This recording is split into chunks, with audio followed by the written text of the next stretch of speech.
What's up, everybody? Welcome back to another live stream from the Scalar Learning channel. I am just making sure we are good to go here.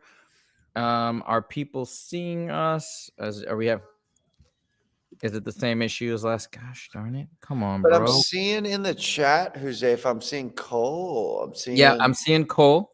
I'm seeing Matthias. I'm seeing a couple other people. For some reason, it's not connected. Okay, hold on. Let me try one other thing. Hold on. Okay. Let me go into my YouTube channel. Maybe I can get it to work somehow if I do something here. Gosh darn it. Oh, we got 5 people on. Darn it. Okay, hold on. Can you hear me? Oh, wait. I think we're on now. Woo, it's working. Feels like the early days of TV. Are we live? Can people hear us? Oh, in the chat, if you can hear us being old. Yes, I think it's working. Guys, let us know if you can hear us because we had some technical difficulties. Yeah, we had some technical difficulties last time. What's up, Matthias? What up? So let us know if you can hear us. I believe. Okay, I can hear. Okay, Cole, thank you. Cole can hear us. Yeah, we need one. I'm playing it on my phone, so I'm pretty sure it's working. But anyways, all right, guys. Yeah, we are in. Cole, what's up? Okay, perfect. Louisa can see it too. Yeah. Okay, Dan. Sorry, guys. Anyways, welcome back to another verbal class for the J.E.D.I SAT class. Thank you guys so much for joining. And by the way, what's up, Latif? What's up, Sandeep? Thank you so much. Amazing. You can hear us. Excellent. If you guys could do us a quick solid before we get started, and Dan's going to take over and provide more incredible, amazing information. If you guys could do us a solid right now, if you're joining, if you could like the video, that'd be tremendously helpful. Just give Dan, let him know how you guys feel about all this amazing information that he's providing you guys. So that'd be terrific. And without further ado, Dan, take it away. Great intro, man. Hey, I start every week by saying thank you. Thank you for showing up. There are a million places you can go to hear information about SAT, test prep, etc. Josefa and I are having such a blast. And we consider this our life's work. We've been working at this for decades. And it's just so fun to be working for the first time with people from Iraq and Kazakhstan and all over the world. Matthias, we had a great session the other day. I really enjoyed it. It was really fun getting to know you and hopefully give you some helpful advice. And Cole, I think Cole is officially there's like a point system in our community, and he's just he's here to fucking play at a high level. And am I allowed to curse? I think I probably shouldn't say the F-bomb, Josefa, but I'm just so passionate about how much I love this group. So that's how I want to start. It's here or there. I think here or there, it's all good. Okay, cool. Yeah. All right, team. Welcome to the party. We are here. I'm going to take my jacket off, revealing my leopard shirt. We're here this week 5 of 7. We're getting really into the reading this week, And if you haven't watched last week, I think last week was the most important week of the course. And if you haven't seen that recording yet, go into our school community, join the community. It's totally free, and watch that video at some point after this one. The ideas that I want to build on today are that great readers, elite readers have an experience. Elite readers have an experience. When you're reading something, what I see, especially with, the TikTok generation, the 15 to 18-year-olds out there, they rush and they're like, why can't I get the answer? And it's really important to slow the hell down, to have an experience. And I think, part of my life's work that I mentioned is this reading toolkit. What do you do? Where does your attention go when you're reading something? And I give you 5 tools that I think are helpful, that can take the place of, what am I doing today? What if I don't get into Stanford? All these thoughts that can creep up, but what do you do instead? Well, the answer is the reading toolkit: world making, linking, parsing, defining, personalizing. That's the 5th one. And I want to just do a quick recap of that on a really high level text. When I'm tutoring people one-on-one, one of the key skills that I hit over and over again is the ability to read poetry. The ability to read poetry. Poetry? What the hell does poetry have to do with the SAT? Honestly, poetry's literally on the digital SAT, but I've been teaching poetry for decades, even before poetry was on the SAT and the ACT, because poetry is a test of your ability to close read, your ability to pay attention and not get bored. Show that you're not getting bored. You're going to focus. You're going to world make. You're going to have an experience. So that's my little intro spiel. Let me show you, like a recap of close reading. And I'll just outline before we get there what we're going to do today. We're going to talk about the questions toolkit. So I know many of you are out there thinking, okay, I can read, but like, God, how do I answer the questions? And I'll give you some moves, 5 moves called the Questions Toolkit. That'll be really helpful. And then we'll spend the rest of the time going through real digital SAT questions, reading questions. So here we go.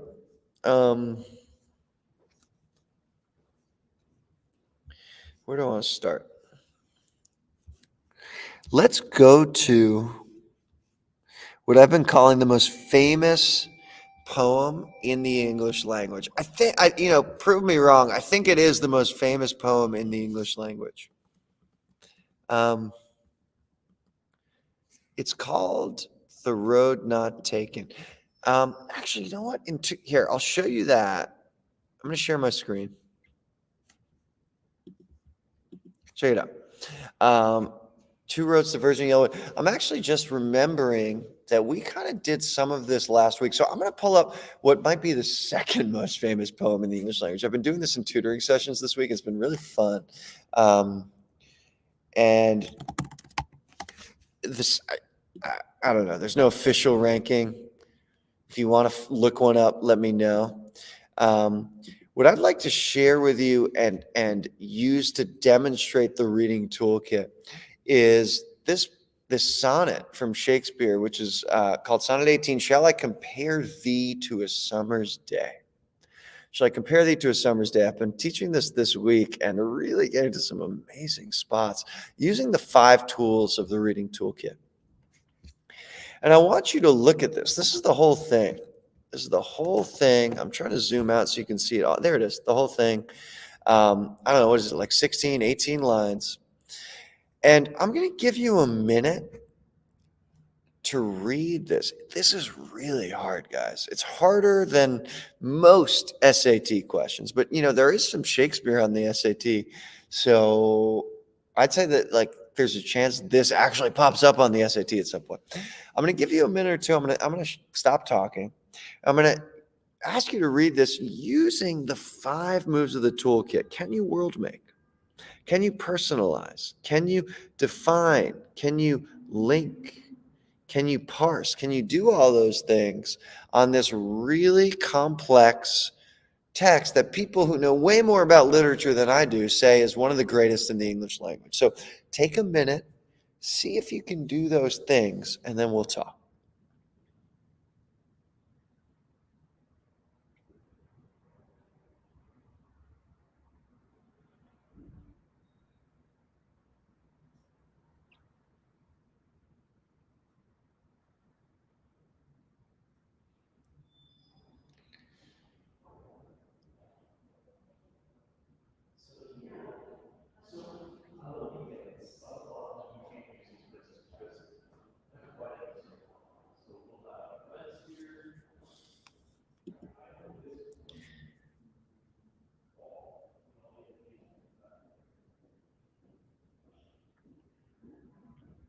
I'll give you another 20 seconds.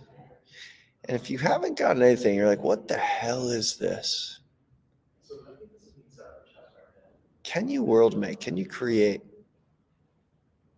a mental image?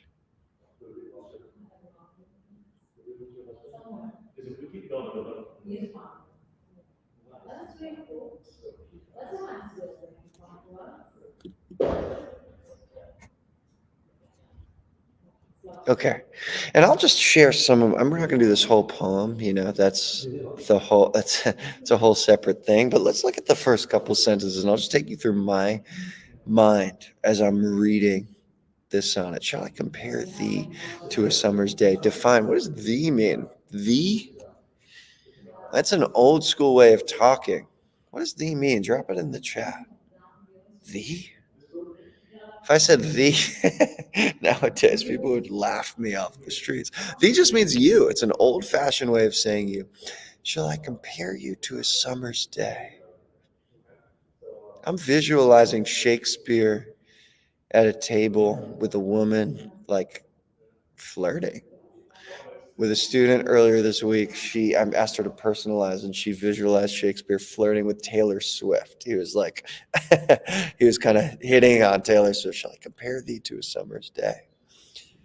What are the feelings you get when you think about a summer's day?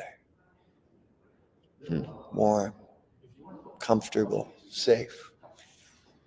Thou, another word for you. Thou art, a word for are. You are more lovely and more temperate. You are more lovely than a summer's day and more temperate. He's really putting on the moves. And I encourage you, as you read things like this, to connect with the pleasure, right? Great readers, elite readers enjoy reading. I'm not saying doing the SAT and reading these passages, I'm not saying it has to be a life-changing experience where it's like as good as the best party you've ever been to. But can you find things in here that you enjoy visualizing, that you enjoy connecting to? Can you personalize it by making it someone like Taylor Swift in your visual? That sounds fun. Yeah. So I'll post a video. I recorded a couple of tutoring sessions where I'm teaching this poem. I'll post some of them in our community. But I think this level of reading, which is way harder than Harry Potter. I love Harry Potter. It's not going to make your brain grow. It's not going to make you smarter. I love Harry Potter. But reading something like this where you're challenged and you have to deal with rough winds do shake the darling buds of May, and you have to visualize these yellow flowers getting hit by rough winds. Why is he talking about that? I think that's going to help people in this group handle what the digital SAT gives you. So that's my recap. And again, I could keep going and talk about what each of these lines mean. I'm not going to do that because I want to keep this group moving forward. I want to start talking about the questions. I want to start answering questions with you. But I hope that's a good little peek. I've been getting some DMs about what can I read to get better? What can I read to push the envelope? This is a great example. So I'll pause for one more moment. If you felt like you've been tuning out or you've been texting, whatever, take a screenshot of this. Give this your full attention and see if you can have an experience with this.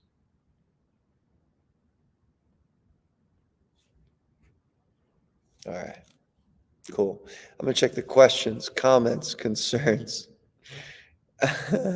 V equals you. Cole hates it. Cole also says, I hate summer. It's 105 degrees plus 70% humidity.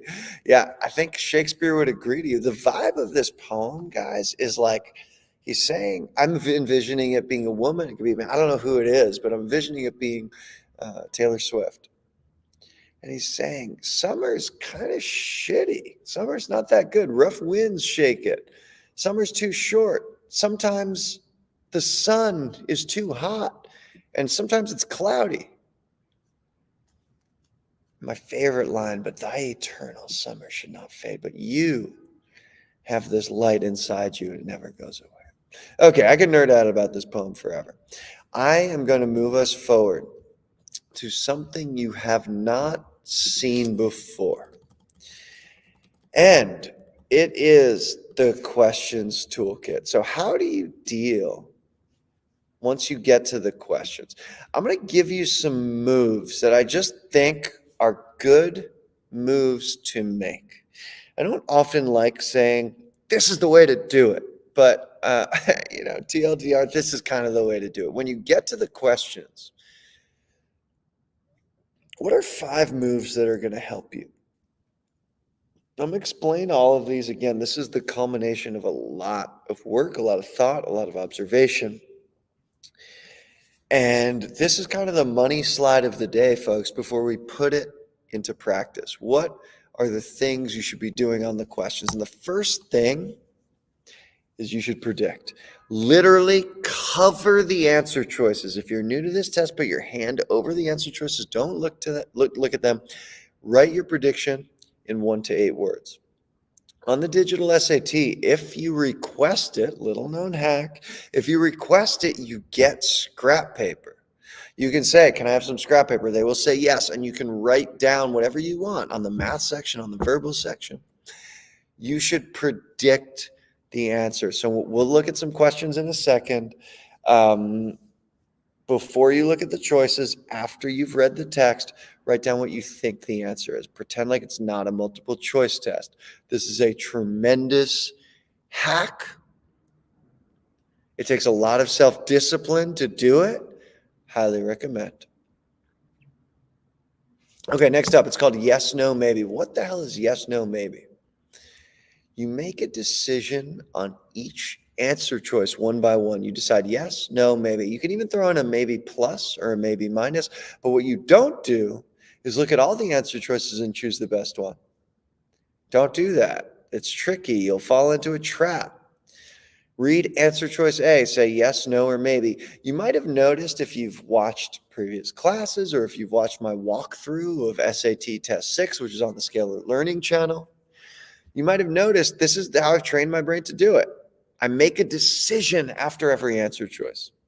There are a couple of my private tutoring students in here. If I've worked with you one-on-one, I make you decide before you move on. And if you can't decide, just say maybe and move on. That's called yes, no, maybe. So remember, last week I gave you a reading toolkit, what to do when you're actually reading.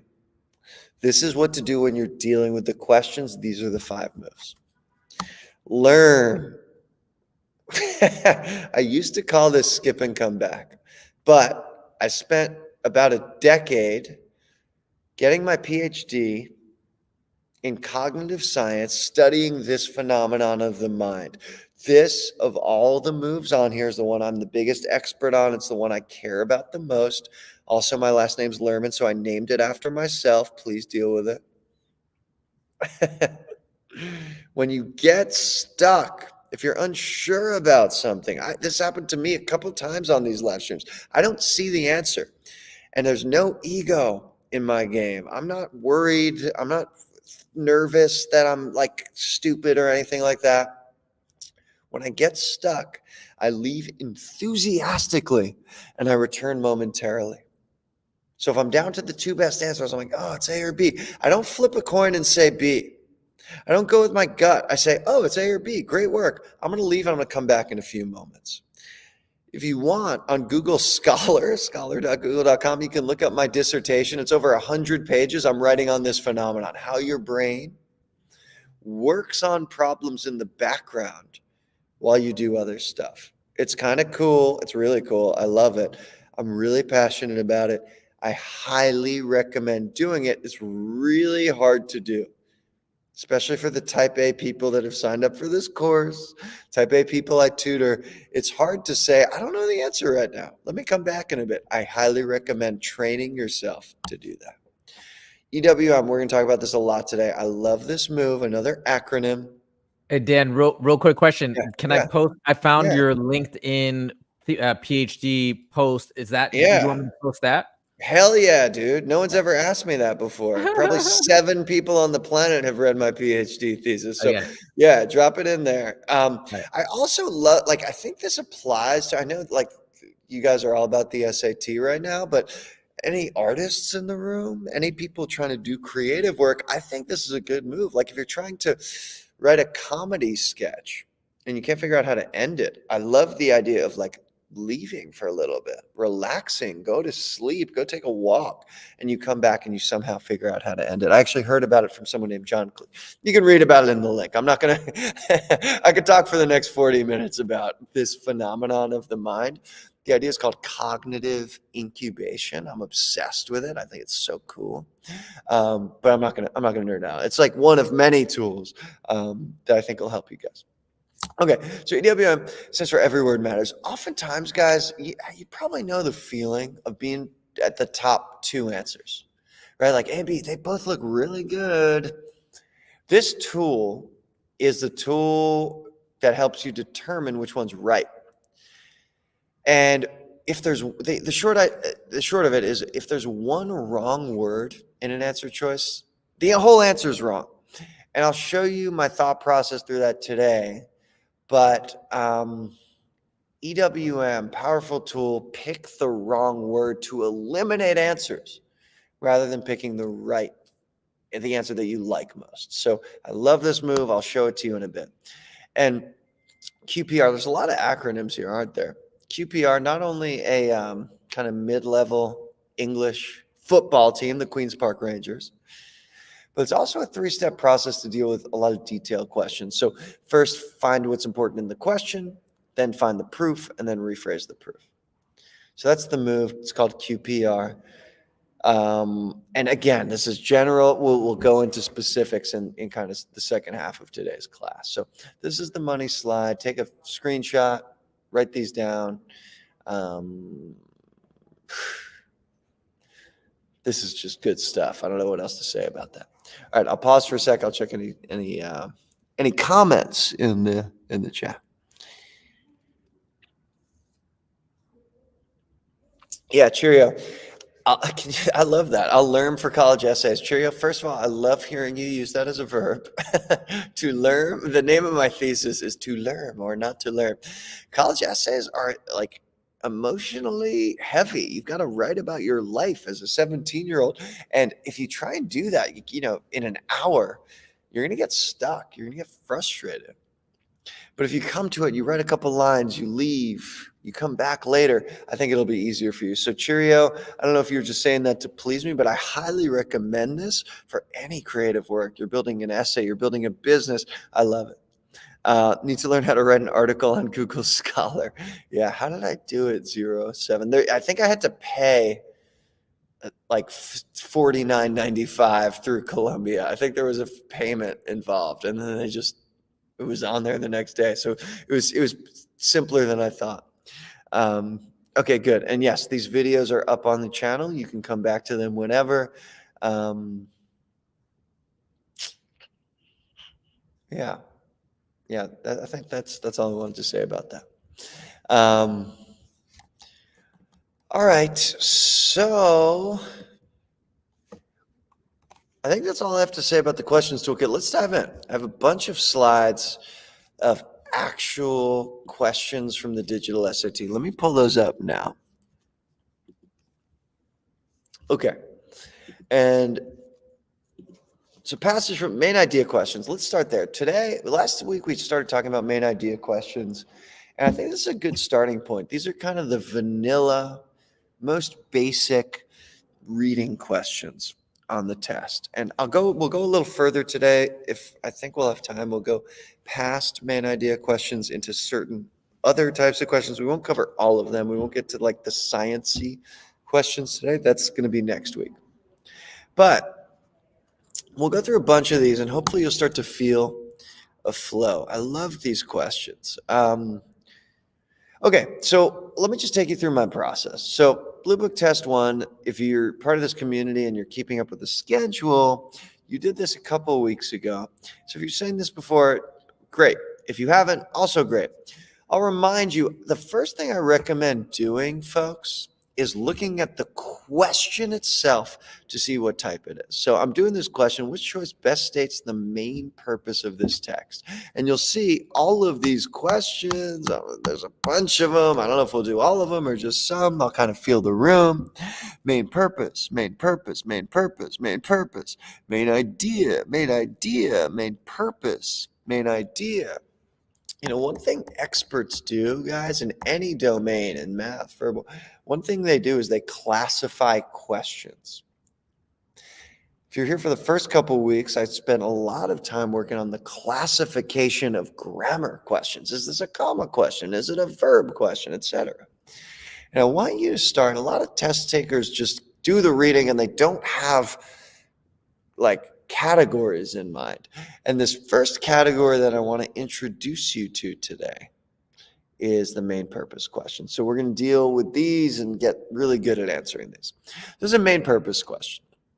And then I am going to read starting from the top. This top area, guys, is somewhere you can really differentiate yourself. Because most people like speed through this and go straight to the text. I know because I tutor a lot of people who speed through this and go straight to the text. So let me show you my thought process here. And if you've seen this passage, fine, just come along with me for the journey. So the following text is from Maggie Pogue Johnson's 1910 poem, Poet of Our Race. So I'm envisioning Maggie Pogue Johnson. She's in a white dress. It's 1910, so it's like an old school dress. And Poet of Our Race, I don't really know what that means yet. Okay, in this poem, the speaker is addressing Paul Laurence Dunbar, a Black author. Okay, so now I'm envisioning Paul Laurence Dunbar in a blue, like a navy blue velvet suit. He's a Black author, and she is talking to him. And since the title of this, guys, is Poet of Our Race, I'm envisioning like she's probably Black too. What does it matter? I don't know if it matters or not yet, but I'm reading on a deep level. I'm world making, I'm personalizing. I'm thinking about a navy suit, that kind of thing.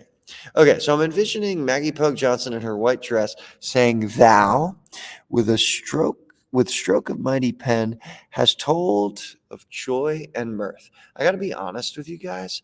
I have no freaking idea what mirth means. I have no idea. I'm not going to look it up because I like not knowing what mirth means. It's an old word.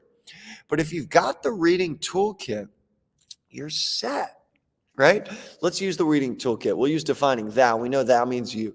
Thou, with stroke of mighty pen, she is talking to Paul Laurence Dunbar, has told of joy and mirth. So this author has told of joy and mirth. I'm thinking mirth must be a positive word, like laughter, happiness, something like joy.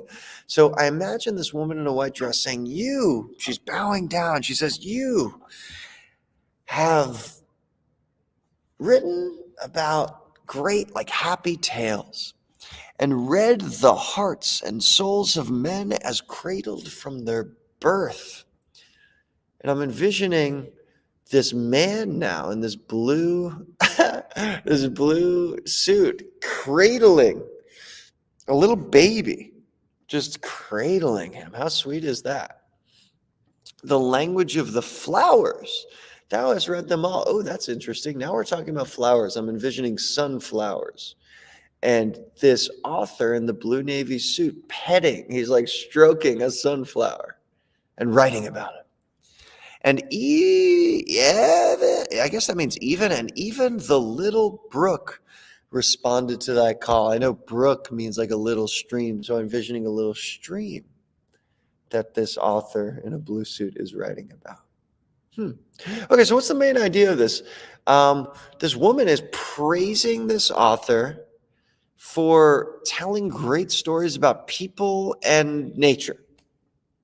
Remember, one of the moves in the Reading Toolkit, if you wanted to jump right to the choices, go back and look at the screenshot you took a few minutes ago. You have to make a prediction. Okay, she's pumping up this author for his stories about people and nature. That's my prediction. Write it down. If you have a different prediction, great. Write it down. Keep it 1 to 8 words. Keep it short. All right, let's do yes, no, maybe. A, to praise a certain writer for being especially perceptive regarding people and nature. I'm going to say maybe plus. I don't know that that's necessarily the answer, but remember the tool yes, no, maybe. I could say, yes, this is it. No, it's not. Maybe. I think this might be the answer. Maybe plus. B, to establish that a certain writer has read extensively about a variety of topics. No way. That's not what I predicted. I like using the tool on Blue Book where you cross answers off. It's in the top right. You guys know what I'm talking about. I would cross off B. No way is that the answer. Okay, see, to call attention to a certain writer's careful and elaborately detailed writing process. That one sounds okay to me, but I'm going to use the tool EWM. What does EWM stand for? Go back and check your notes. Every word matters, meaning there's a word in C that makes C wrong. What is it? Can you drop it in the chat? What is the word that makes C wrong? I think the word's process. This does not talk about his process at all. I don't know if he writes in a shed or on top of a mountain or in the bathtub. I have no idea. The process is not mentioned. So EWM makes C dead wrong. Okay, D, to recount fond memories of an afternoon spent in nature. No way, not even close. Okay, so then the answer is A. Done. I've used the reading toolkit. I've used the questions toolkit. I know this has taken me a long time, guys. But we're about to speed up. We're about to go faster. I just want to show and share with you everything that's going on in my mind as I'm dealing with a tough question. These poetry questions are tricky. They're tough. I'd say they're 700 plus level questions. A lot of people get to the word mirth and they freak out. Don't do that. Use the reading toolkit. Use the questions toolkit. I'm going to pause on this and see if there are any questions or comments or concerns about how I'm dealing with this. And then we'll move on. We'll do a bunch more. So I'll pause. Let me check the chat.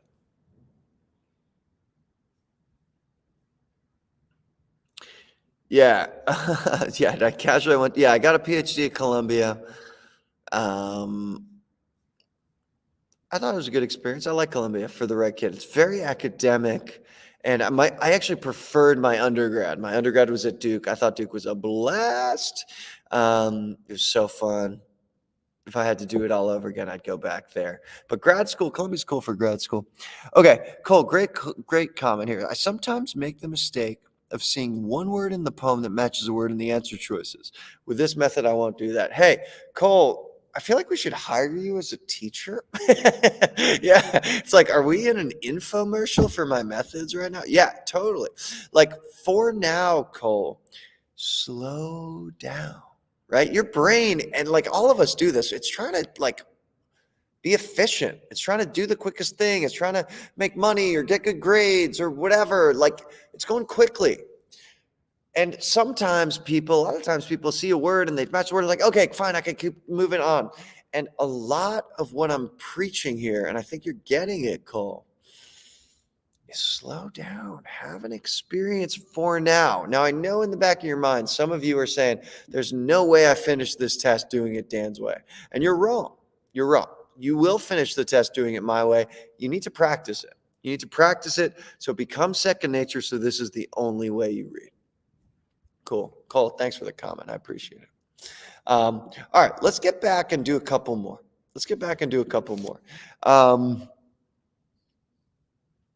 Okay, man, I like this one. This one's hard. This is a 700 level question, guys. So I'm going to give you a minute to try this on your own. Try this on your own. Try to do the reading toolkit. Try to do the questions toolkit and get to an answer. I'll give you a minute and then we'll talk. Dan, is there any way you could zoom in just a touch on this Yeah, one? totally. Is that, yeah, it's hard to get the whole thing. There we Okay, go. I That think I looks got the great. whole thing. Yeah, go for it. Thank you, Dan. Yeah. So again, start with the question. We know it's a main purpose. Then go up here. Make sure to read up top.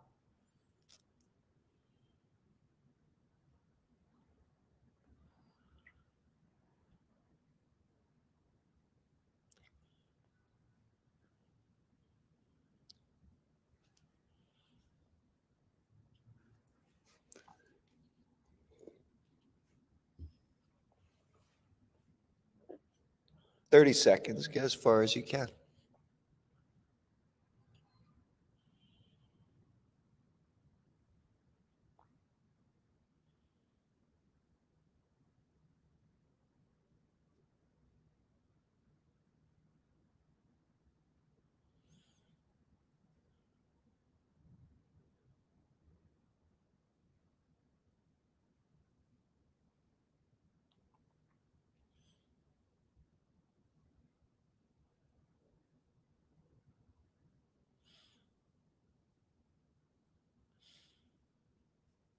I love this question, guys. It's hard. It's 700 plus for sure. Let's talk about it. So it's a main purpose question. Here's how I would handle it. The following text is from the 1924 poem Cycle by Darcy McNichol, who is a citizen of the Confederated Salish and Kootenai tribes. So I'm envisioning this person in a tribe. Maybe I'm envisioning some tents in 1924. I got to tell you guys, I was looking over my notes for this class earlier today. I have no freaking idea what the word wending means. And I didn't look it up on purpose because I want to prove to you I have a great vocabulary. I read a lot. I'm 37 years old. Like, vocabulary peaks later in life. I have an amazing vocabulary. I've still never seen this word in my entire life. Huzefa, chime in. Have you ever seen wending? I don't think so. Tell me if that's wrong.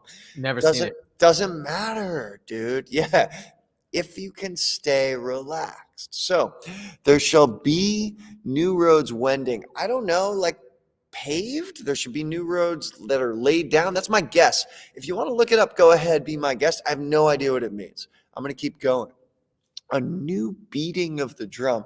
That strikes me. I'm world making. I'm envisioning a new road. I'm envisioning someone playing a drum. It strikes me as hopeful, right? The vibe is hopeful. Men's eyes shall have. Oh, I got so into the beating of the drum, I unplugged my headphones. Okay, I'm back. So men's eyes shall have fresh seeing. Gray lives reprise their span. I'm envisioning people fresh, excited. They're playing drums. It's a great vibe.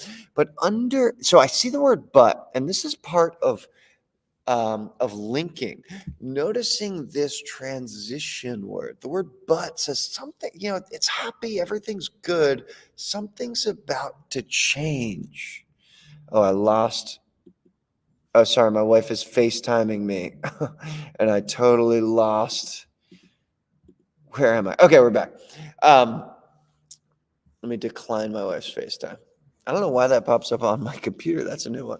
Okay, so men's wife, Gray's life, but under the new sun's being, completing what night began, there'll be the same backs bending, the same sad feet shall drum. Guys, the vibe has changed here.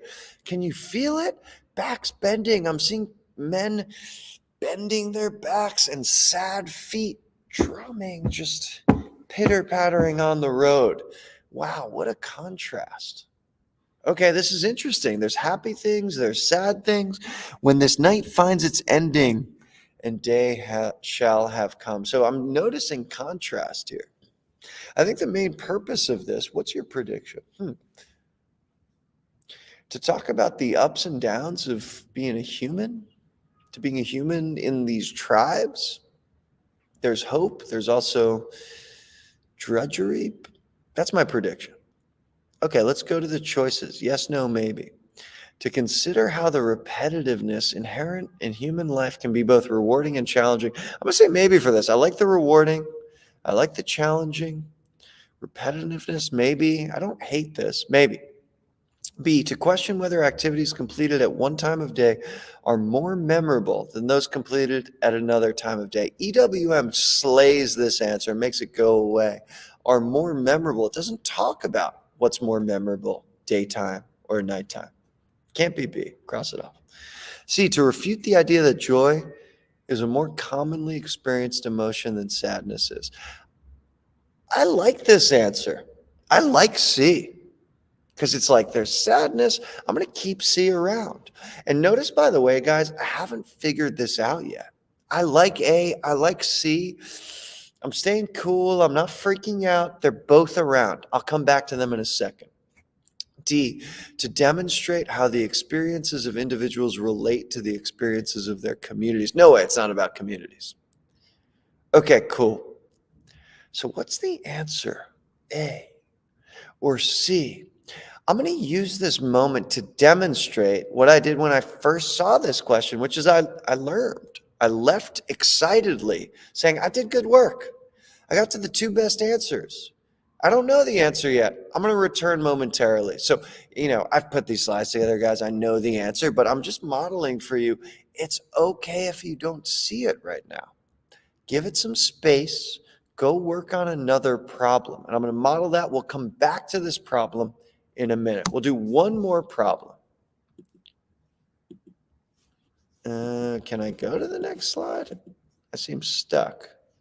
All right, I'm going to reload this.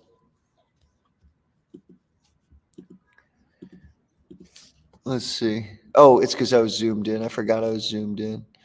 Yeah. Okay, I'll come back to this in a second. I also love this one. Okay, cool. So I'll give you 1 minute to work on this problem before we go back and get to the final answer for the last one. Another main purpose question. I think it's a really cool one. It's poetic. It's hard. I'll give you a minute to deal. We'll talk through this, then we'll go back to that last one.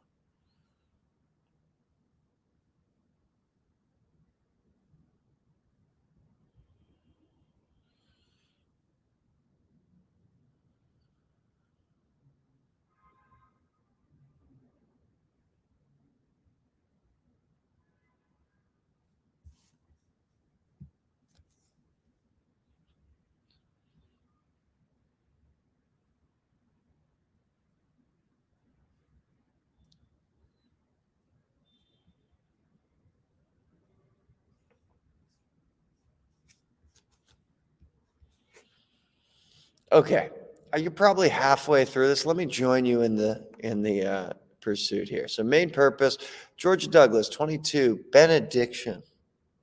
Go forth, my son, winged by my heart's desire. I'm world making. I'm envisioning my son. I'm envisioning me talking to my future son. I don't have a son right now. I have a daughter, but I'm envisioning talking to my future son, saying, like, go for it. My heart is pounding. Like, go do something cool. We're like sitting on a porch in Long Island. Great reaches yet unknown await for your possession. So, like, go. There's some stuff that you can go get. I may not, if I would retrace the way with you. My pilgrimage is through. I'm done. I'm old, man. Go get it. But life is calling you. I love this. Maybe I'll read this to my future son or daughter someday. I love this poem. I enjoy it. I see myself talking to and hyping up my child and saying, like, go enjoy life, baby. My time's done. You go get it. That's what I would predict. Okay, to express hope that a child will have the same accomplishments as his parents did. Same makes it wrong. No, it's not saying same accomplishments. No way. A's off. B, suggest that raising a child involves many struggles. Has nothing to do with struggles. No way. To warn a child he'd face many challenges. No, there's no warning here. It's not a warning. It's like hyping someone up. To encourage a child to embrace the experiences life will offer. Hell yeah, that's exactly what it is. And if I've read this and I've enjoyed it, I've had an emotional experience, if I had an experience, this one feels easy to me. I hope it feels easy to you guys too. Let's go back to this one. This will be the last main. This is the one, obviously, we were just at. Let's go between A and C. I noticed in the chat some of you are feeling D. Why isn't it D? To demonstrate how experiences of individuals relate to experiences of their communities. I think it's just because it has nothing to do with what I predicted, which is the ups and downs of being a human. If we're using EWM, if we're using a tool, I think Cole mentioned he liked D. Communities, it doesn't talk about communities. That's the word, team. Communities is not really mentioned in here. It's talking about the human experience. Okay, so A or C. One thing that helps is looking at the title, team. The title of this is called Cycle. Cycle. To consider how the repetitiveness can be both rewarding and challenging. That feels like a cycle to me. The word that makes C wrong is refute. This is not refuting. Refuting would be like, no, you're wrong. Refute. This is not refuting, folks. So using EWM, I get to A. Good. And what I challenge this group to do is just become a master of these main purpose questions, right? When you see main purpose, I hope you lick your lips and say, like, man, I got this. I'm going to focus for a minute here, 2 minutes. I'm going to get this. Because it's the Reading Toolkit. It's the Questions Toolkit. That's it. And what I did this week, I think you'll like it. I started to create a classification system for the digital SAT. My thinking on this isn't fully evolved yet. I'm still, digital SAT is pretty new. To get to a solid classification system on the ACT and the old SAT took me a couple of years. I think I'm closer. I think I'll be done in a couple of months. But I start to break these down by type. So main idea. Oh, I'm noticing I didn't really like make these look good, but I have a bunch of main idea questions. Excuse the sloppiness. I've got some function questions, detailed questions, support a claim questions, data questions. So I'll share that whole breakdown with you next week. But I at least want to take you past main idea into function and into detail questions today. That's where we're going. Before we get there, I'll pause for any questions, comments, concerns. I'm seeing some chatter that I want to respond to. Yeah, I like Zero's question. Should I do my strengths first and leave the countdown to the hardest parts? I think you're saying like the order of doing a module, Zero. I go at the beginning for as long as I can till I start to feel tired. And if I start to feel tired, again, I've been doing this for decades. I'm 37. I'm like very experienced. I know you guys start to feel tired too. I don't know. When does that usually happen for me? Like question 15, question 20? When I start to feel tired and I'm just like, I don't want to read this graph, then I go later to the module to do the grammar questions, like the transition questions, the ones that are a little quicker. That's how I handle it. And then afterwards, I come back and do the questions I skipped. So that's kind of how I approach it. I think it works. I think it works well. You want to maintain your energy and look at yourself and just notice, like, if I'm getting tired, I might not want to be reading the hardest sciencey questions on the test, right? I like Cole's advice there. I think it's pretty good. Okay, what else? What else? Cycle repetitive. Yeah, nice, nice. It's A. Wow, I saw communities. Yeah, Cole, I see your point. I just don't think if you made a prediction and wrote it down, which is why I want you to write predictions down. I can't imagine your prediction had to do with communities. That's my response to that. I see why you made that mistake. Good, you made a mistake. You caught it. We're going to learn from it. Yeah, and then Ribka L. I don't know how to pronounce that, but making some great comments today. You're right. Like the word refuted, that was totally right. All right, so let's get into some other stuff here. I have a question about identifying independent clauses. If there's two sentences, we're trying to figure out the joining punctuation. There's three ways to connect two independent clauses, and this is a little different than the reading comp that we're talking about today. This is more grammar, but I might as well address it. We covered this, I think week 1, week 2 probably. If there's two independent clauses, there's three ways to connect it. One is a period. I like New York. He hates New York. Period. Another is a comma fanboys. I like New York, comma, but he hates New York. That's another way of doing it.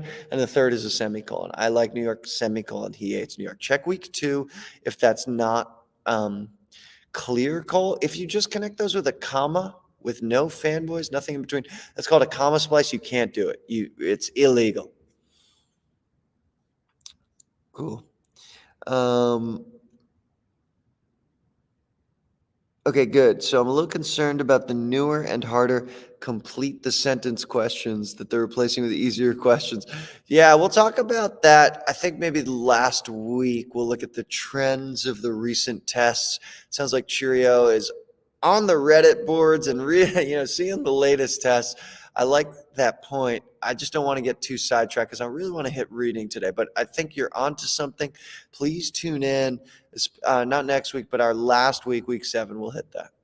Dan, I have a yeah. super quick question. So people on my live stream on Tuesday were asking about, they've been hearing that you're now getting penalized for guessing on the SAT. So I was telling people that I'm pretty sure that's not true because we had our meeting, the NTPA meeting with the College Board back in June. I don't remember anything like they're saying almost using some sort of, I guess, AI or an algorithm to detect if people are guessing versus actually thinking through and choosing. Do you remember anything like that? Because I'm pretty sure I don't.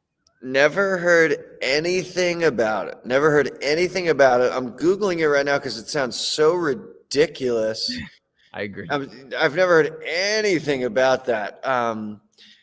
That would be a tremendous change. There are some, I think like the SSAT does that. There are a couple standardized tests that do that. The ACT, the SAT do not. Uh, I'm going to go ahead and say, unless I've missed something majorly, that is not true. You should always guess, leave nothing blank.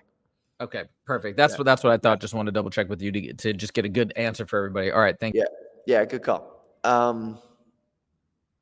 Okay, and Cheerio mentions like a good strategy. If it has a semicolon and a period answer choice, and they're both grammatically correct, they have to both be wrong because the semicolon serves the same function as a period. It serves the same function. So they're both wrong. Cool. Okay, sweet. In our last 9-ish minutes here, let's look at the other types. Okay, so I'll fast forward through Manatee. I'll make these available to you guys. I'll look at a couple of examples of function questions. And again, sorry for these being up here. I would like, what was this, Sunday night I was doing this, Monday night. I was just taking screenshots and putting it in here. So these will look prettier next time around. How are these different from what we've looked at so far? Well, again, when you look at these reading questions, your first look should be at the question. Which choice best describes the function of the underlined section? They just look different, and there's a part that's underlined. And for the most part, you treat these the same way. You treat these basically the same way. So let's do a couple of these. I'll kind of model a couple. Maybe I'll model one and you can do the other, and then we'll go to the detailed questions, and then that'll bring us to the top of the hour. Okay, so the function of the underlined sentence in the text as a whole. I'm going to read from the top. The following text is from Edith Wharton's 1905, The House of Mirth. Oh my God, that word again. What does it mean? Drop it in the chat. Someone look it up. Maybe we should just know what mirth means. It feels like the SAT loves that word. I know it means something positive. Okay, Lily, Bart, and a companion are walking through the park, and I'm already world making. I'm envisioning Central Park. I'm envisioning my friend Lily in a summer dress and a companion. Maybe it's a guy in a seersucker suit. They're walking through Central Park. Lily had no real intimacy with nature, but she had a passion for the appropriate and could be keenly sensitive to a scene which was the fitting background of her own sensations. Okay, so I'm envisioning her in a forest, and the forest somehow mirrors what's going on in her mind. The landscape outspread below her seemed an enlargement of her present mood. And she found something of herself in its calmness, its breadth, its long free reaches. So I'm envisioning the forest being calm and serene. And Lily looks at the forest and she's like, yeah, team. Like, this is how I feel. So she sees herself in the forest. On the nearer slopes, the sugar maples wavered like pyres of light. Lower down, the massing of great orchards, and here and there, the lingering of green. Okay, so my prediction is the function of this is it elaborates on what was talked about before. So it said before the underline, sensitive to the background of her own sensations, and this goes specific. And I'd write that down. A elaboration on the claim made in the previous sentence. Okay, A, creates a detailed image of the physical setting of the scene. Maybe. I don't know, that's pretty good. Maybe. B, it establishes that a character is experiencing an internal conflict. EWM, there's no conflict. No way. B's off. See, it makes an assertion that the next sentence then expands on. I don't think so. Maybe minus. It illustrates an idea that is introduced in the previous sentence. Yes, that's exactly what I predicted. And note, A was pretty good, but it wasn't what I predicted. And this is why you guys have to predict. So D's the right answer. Cool. 5 minutes left here. Take a screenshot of this and try this. Again, I'll post these slides. If someone can, in the school community, under verbal, just say, Dan, post the slides of the different question types. I'm happy to do that. I'll just upload it. But let me get to one other question type. We'll elaborate on it next week, which is just a detailed question. I love these questions. I think they're easy.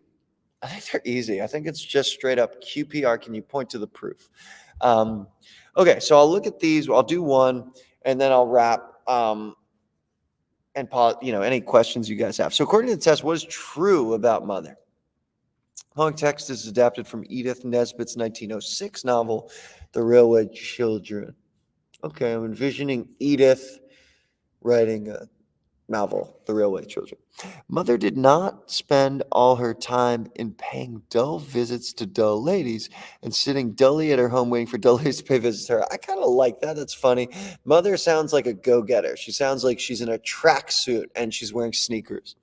She was almost always there, ready to play with the children and read to them and help them do their homework. I'm thinking about my own mom, personalizing it. Thinking about my mom as a great grandma, loves my daughter and is with her all the time. And I'm thinking about her reading to my daughter.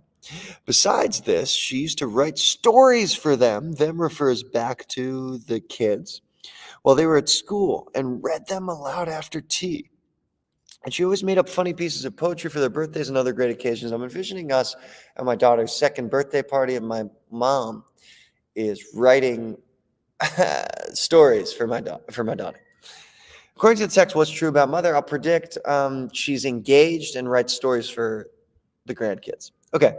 She wishes more ladies would visit her. Absolutely not. No way. B, birthdays are her favorite special occasion. Doesn't say that. C, she creates stories and poems for her children. That seems true. And I'm going to use QPR. Where does it say she creates stories and poems? She used to write stories. It's right here. There's the proof. And poems, pieces of poetry, it's there. That feels right.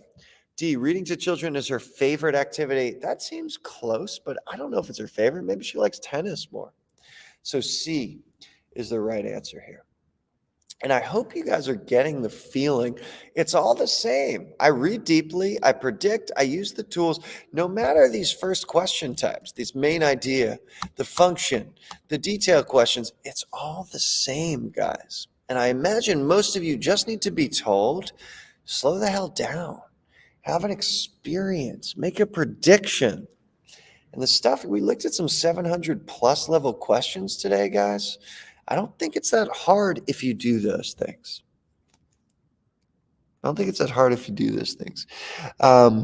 Okay, Bob John said the question before was way harder. I don't know which question you're referring to. I'm happy to talk about it if you wanna talk about it. Cool. I didn't understand, so I got it wrong. Question before was way hard. So I'm happy to, Bob John, great name, by the way. I'm happy to do the question that you're talking about if you want to redo it. But yeah, I'm not, this group is smart. This group's engaged. Everyone I've talked to is like locked in and fired up. So I'm not giving you guys the easiest questions. I cherry picked kind of the hardest questions on here. Oh, the nature. Yeah. Let's go back to the nature one. Yeah. Next stream. I think Josefa can mention that Tuesday and Thursday nights, 7 p.m. Eastern, 4 p.m. Pacific is what we're doing, right? We're doing math Tuesday, verbal Thursday. Yeah, and if that's Saeed, I hope I'm pronouncing your name right, if you want to see the calendar and the schedule of everything, if you haven't joined yet, I'm going to post the link to our school platform. This is where you can get everything. This is where Dan's gonna be posting the slides. If you want any of these resources, you gotta sign up. But everything is totally 100% free. So just sign up and you'll have access to everything. Totally love it, and tell your friends. We want to grow this community. We want to maximize our impact. Yeah, I think you guys are talking about. I think Bob John was talking about the nature question.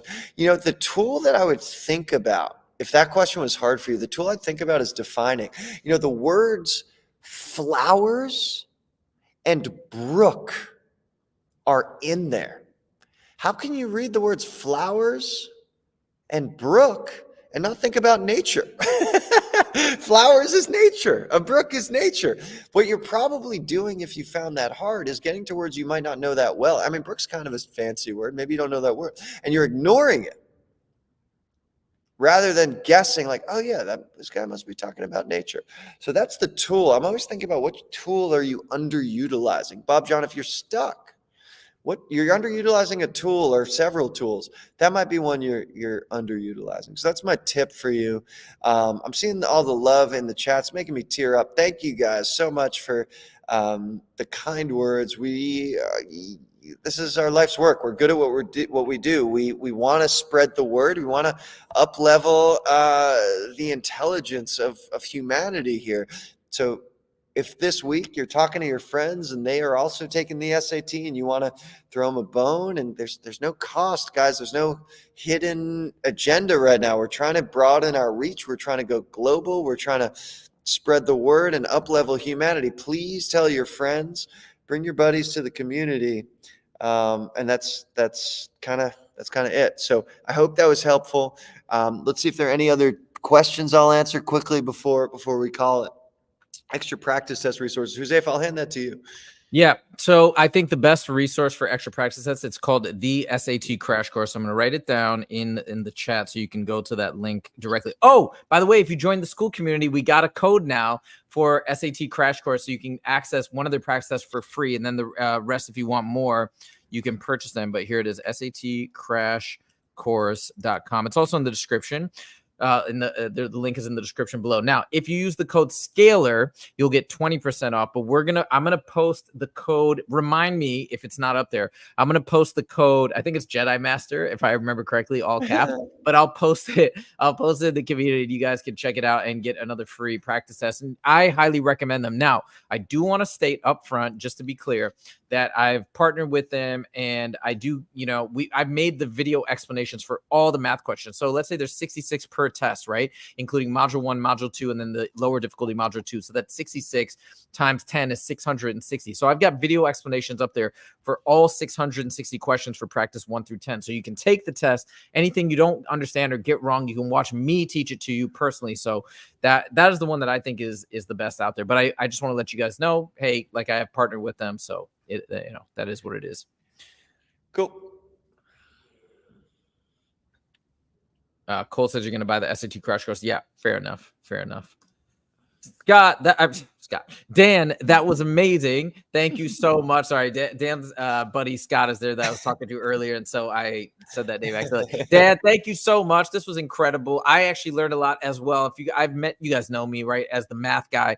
So learning about this verbal stuff, a lot of this stuff is new to me, and the way that Dan thinks about it is so cool, and it's really, really fun, especially those ways that he was like eliminating a lot of those choices and ways to get through those poems and those more difficult material. So that was really cool. Cole, thank you, by the way. Thank you for all your participation and everything. I think Dan mentioned you have the most points on the school leaderboard. So that's fantastic. And we're having so much fun with you guys, building the community and doing the stuff on YouTube. So spread the word. And I know we're always going to get, I assume we're going to get an influx of people in the last week before the SAT. That's usually what happens on the stream.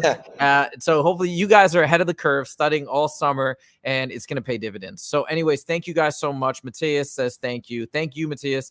And Cheerio says, having confidence is honestly 50 plus points. I actually agree with that. I think having confidence, it does boost you, because I think you're going to be less anxious, less cortisol in the bloodstream, and you're going to be thinking a little bit more clearly. I don't know exactly how that balances out with points, but I definitely think confidence is truly important. Bob John, you do have the best name ever. And that's it. Dan, do you have any closing words? That's it. You guys rock. Please keep coming back. We're loving this experience, and it's because of you guys. So thank you for being part of this. Spread the word. See you next week. All right. See you guys next week. Give Dan a like if you did enjoy the video, and make sure to subscribe if you want to see more from the Scale Learning channel and be notified for the live streams. Thank you guys so much for joining, and we will see you in the next video. Take it easy.